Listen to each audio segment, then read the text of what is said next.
ईर्ष्या, जलन, द्वेष, ये हमारे सबसे बड़े शत्रु हैं। क्यों?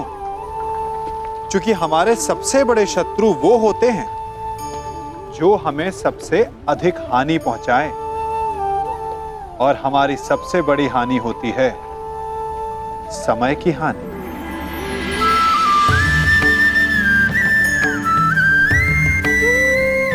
सबके पास जीवित रहने का एक सीमित समय होता है।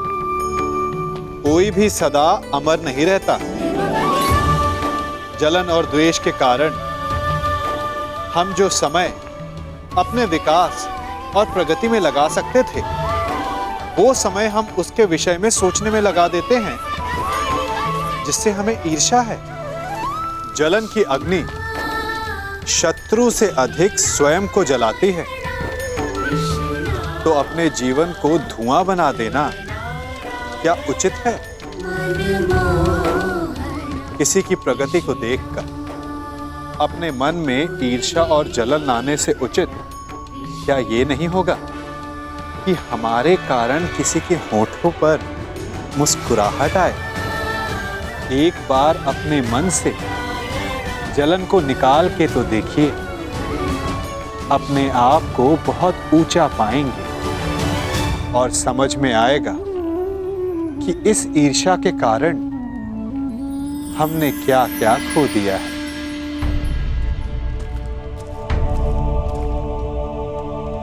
ये अनीति है। कैसी अनीति अंगराज? मल्ल युद्ध जरासंध ने स्वीकारा, और नियम यही था कि युद्ध दोनों में से एक योद्धा की पराजय स्वीकारने तक या मृत्यु तक होता रहेगा। जरासंध ने पराजय स्वीकारी नहीं, अंततः उसे मृत्यु प्राप्त हुई। अकारण किसी का वध करना, क्या ये अनीति नहीं? जरासंध ने भीम को क्या हानि पहुंचाई थी? तो उस सर्प ने तुम्हें क्या हानि पहुंचाई थी कर्ण, जिसका तुमने वध कर दिया था? मैंने उस सर्प का वध किया क्योंकि वो मेरे निरपराध सारथी को डसने वाला था। यदि वो सर्प दंड का भागी था, तो जरासंध भी दंड का भागी था कर्ण, जिसने 100 राजाओं की बलि चढ़ानी चाहिए। परंतु मैंने उन 100 राजाओं को मुक्त किया, फिर उसका वध क्यों किया? तुमने जरासंध से संधि की, 100 राजाओं को मुक्त भी करवाया कर, परंतु ये संसार क्या जरासंध के आतंक से मुक्त था? नहीं कर। तुम किसी की प्रवृत्ति नहीं बदल सकते मित्र, और जरासंध की प्रवृत्ति थी आतंक फैलाना, इसीलिए उसका विनाश आवश्यक था। मैं अपने ज्येष्ठ भ्राता महाराज युधिष्ठिर की ओर से यह घोषणा करता हूं कि आज आप जरासंध के आतंक से सदा सदा के लिए मुक्त हुए। महाराज युधिष्ठिर की जय, वासुदेव कृष्ण की जय, महाराज युधिष्ठिर की जय, वासुदेव कृष्ण की जय। हम सब आपके आभारी हैं महावीर अर्जुन। हम सब अपने आप को महाराज युधिष्ठिर के अधीन स्वीकार करते हैं। जो अधीन हो वो दास होता है, और हमें दास नहीं, आपकी मित्रता चाहिए। महाराज युधिष्ठिर की जय, महाराज युधिष्ठिर की जय। इन लोगों ने अपना चयन कर लिया है अंगराज, और मुझे उस पल की प्रतीक्षा है जब तुम उचित चयन करोगे कर्ण।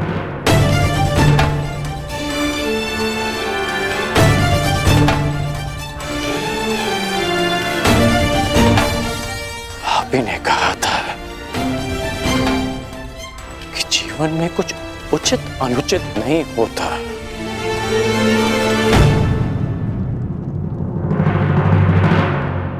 अब समझ में आया कि ऐसा क्यों कहा था। यदि कुछ है तो वो है कर्म, और आपके कर्म के परिणाम। और मेरे कर्म मेरी दृष्टिकोण में उचित हैं और आपके कर्म आपकी दृष्टिकोण में अद्भुत। तुम मुझे कभी चकित करने में असफल नहीं होते मित्र। प्रत्येक बार तुमसे मिलकर तुम्हारे लिए मेरा सम्मान और अधिक बढ़ जाता है। वासुदेव,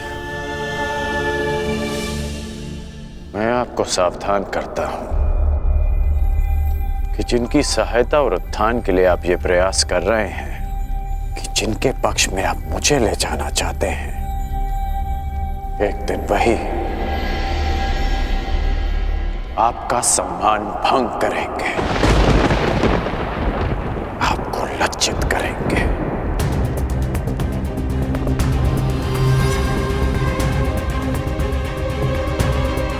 प्रणिपात। प्रणिपात अंगराज।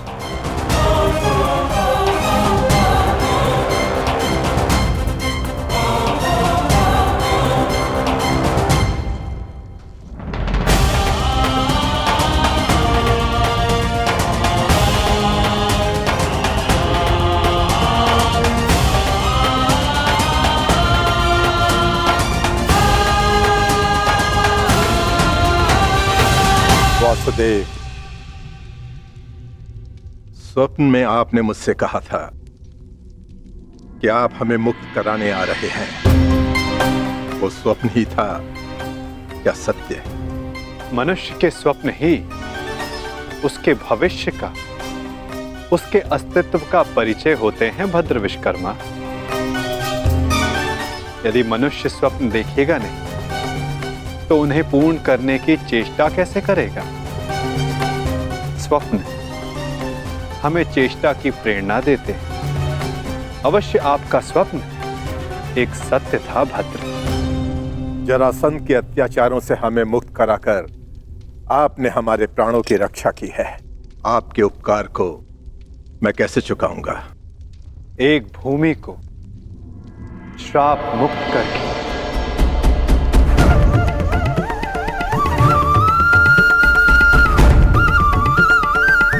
मैं? हाँ, क्योंकि जहां श्राप हो वहां पाप को जड़े बैठाने का अवसर मिलता है और पाप का तारण एक पुण्य आत्मा ही कर सकती है भद्र। यदि आप ये उपकार चुकाना चाहते हैं तो आपको युधिष्ठिर के राज खांडवप्रस्थ के श्राप को हरना होगा, और यदि नहीं तो भी यह आपकी इच्छा पर निर्भर करता है। निर्णय आपका है भद्र।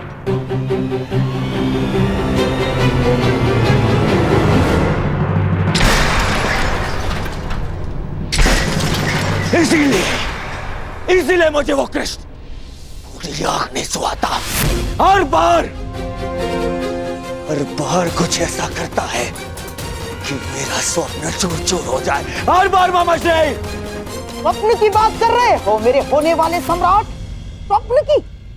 मुझे तो पूरा भविष्य दिखाई दे रहा है। जरासंध का भय समाप्त होते ही अब पांडवों की शक्ति बढ़नी प्रारंभ हो जाएगी और आप अंगराज कर्ण हमेशा कहते हो अवसर नहीं मिलता, अवसर नहीं मिलता, और अब अवसर मिल गया तो क्या कर लिया तुमने? जरासंध जैसा महान बलशाली योद्धा मित्र खोया सो खोया, और वो 100 राजा वो भी पांडवों के पक्ष में चले गए। मेरा कर्तव्य जरासंध को हमारे पक्ष में करना था जो मैंने किया, परंतु वो राजा किसके पक्ष में जाएंगे, इस विकल्प के चयन पर उनका अधिकार था, मेरा नहीं। विकल्प? अंगराज, कदाचित आपको ज्ञात नहीं होगा, शासक कभी भी प्रजा के सामने विकल्प नहीं रखता ना। वो केवल प्रजा को अनुभव करवाता है कि उनके पास चुनने का विकल्प है, परंतु वास्तविकता में वो केवल वही चुनवाता है जो वो चाहता है। जैसे जैसे अर्जुन ने किया। उन 100 राजाओं के समक्ष केवल एक ही विकल्प रखा, युधिष्ठिर से मित्रता। और आप उन्हें स्वतंत्रता की भेंट चढ़ाकर चले आए। परंतु अंगराज, इसमें तुम्हारा क्या दोष? ना, तुम्हारा कोई दोष नहीं है इसमें। क्योंकि शासन कला और राजनीति कुल से आती है, कुल से। और तुम जिस कुल में जन्मे हो वो शासक नहीं, शासित है, शासित। और तुम्हारे रक्त में नेतृत्व करना नहीं, अनुसरण करना और आज्ञा का पालन करना है। समझ गए अंगराज?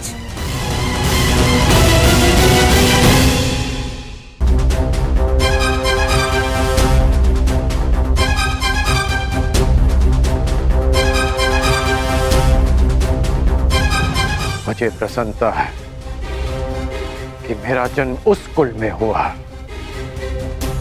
जहां रथ चक्र बनाए जाते हैं, कुचक्र नहीं।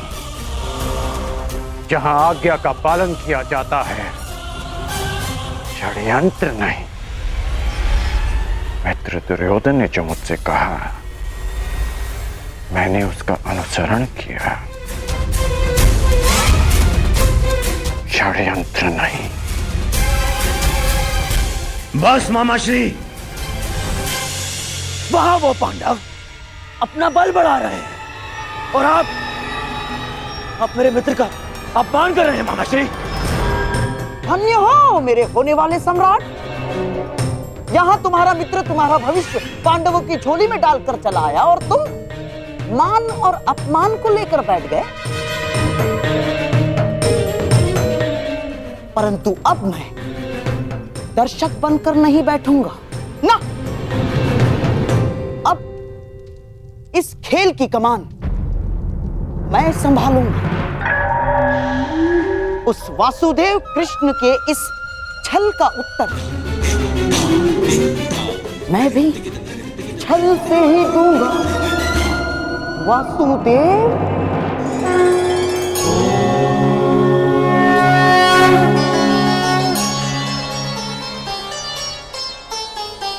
नारायणं नमस्कृत्य नरं चैव नरोत्तमं देवीं सरस्वतीं व्यासं ततो जयं मुदीरये।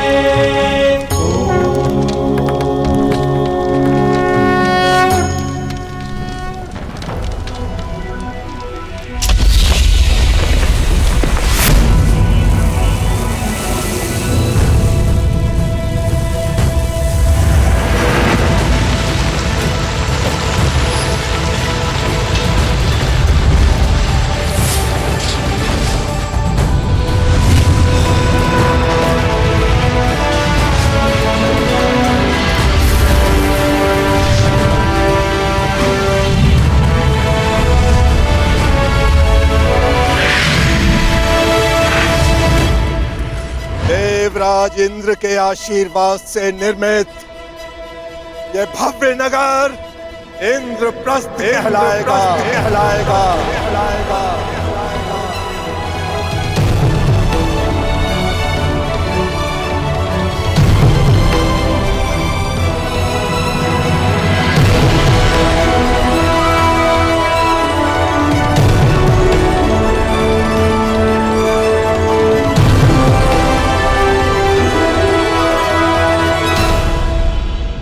मैं ये इंद्रप्रस्थ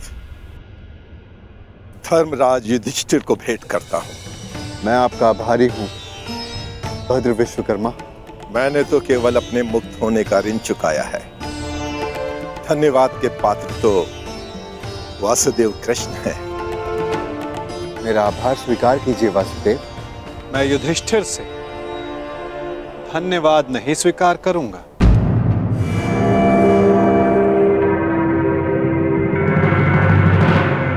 क्यों वासुदेव?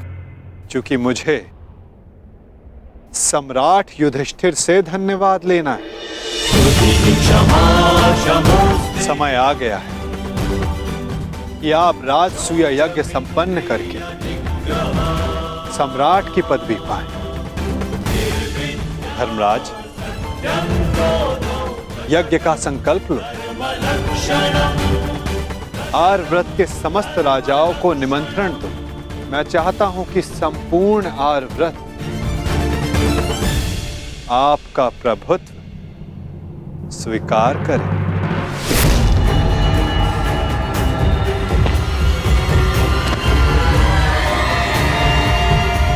वो महाअभिमानी भी जिन्हें लगता है कि पूरे संसार में उनका कोई तोड़ नहीं।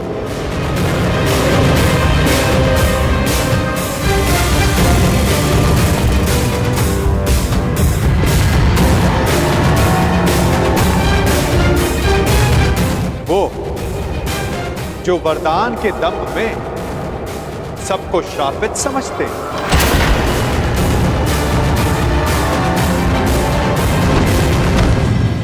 वो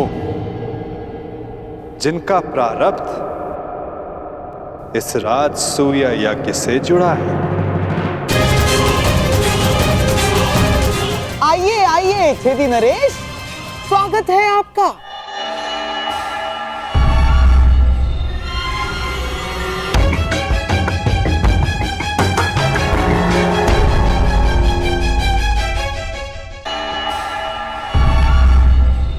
शानदार नरेश, टूटी टांग के लिए चिकित्सक से परामर्श ली या अब भी पतंग की तरह ठिला के चलते हैं?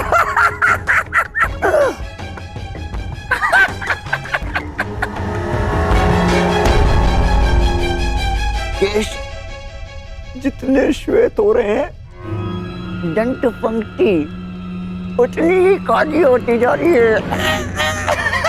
छेदी नरेश, कदाचित आप भूल रहे हैं कि आप किसका उपहास कर रहे हैं।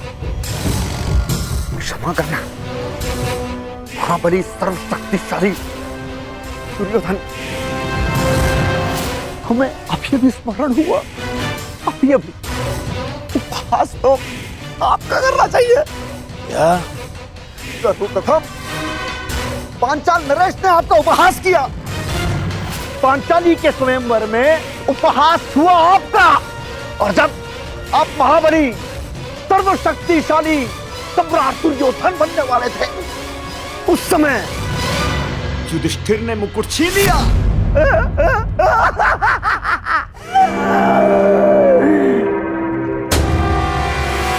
और जब तुम युवराज बने, तब तक युधिष्ठिर राजा बन चुका था। राजा! कहावत याद आई, धोबी का श्वान न घर का न घाट का। बस क्षमा करना, मत करना। मैं मूर्ख हूं, दुष्ट हूं, अस्त्र शक्तिशाली है।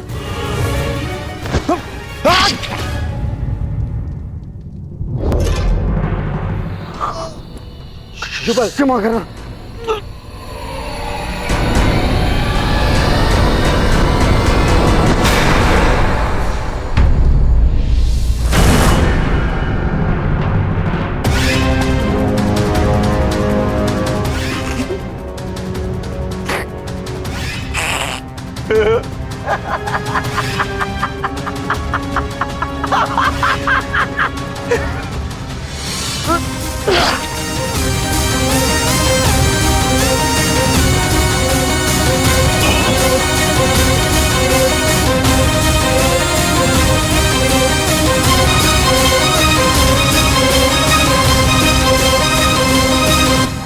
समझ में आया मेरे होने वाले सम्राट?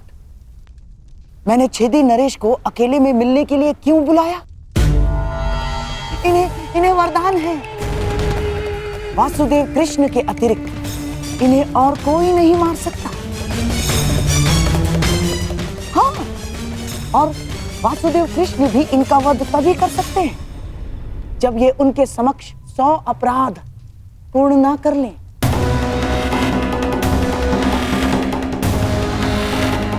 उस वासुदेव कृष्ण के हर छल का उत्तर है ये। छेदी नरेश, शिशुपाल,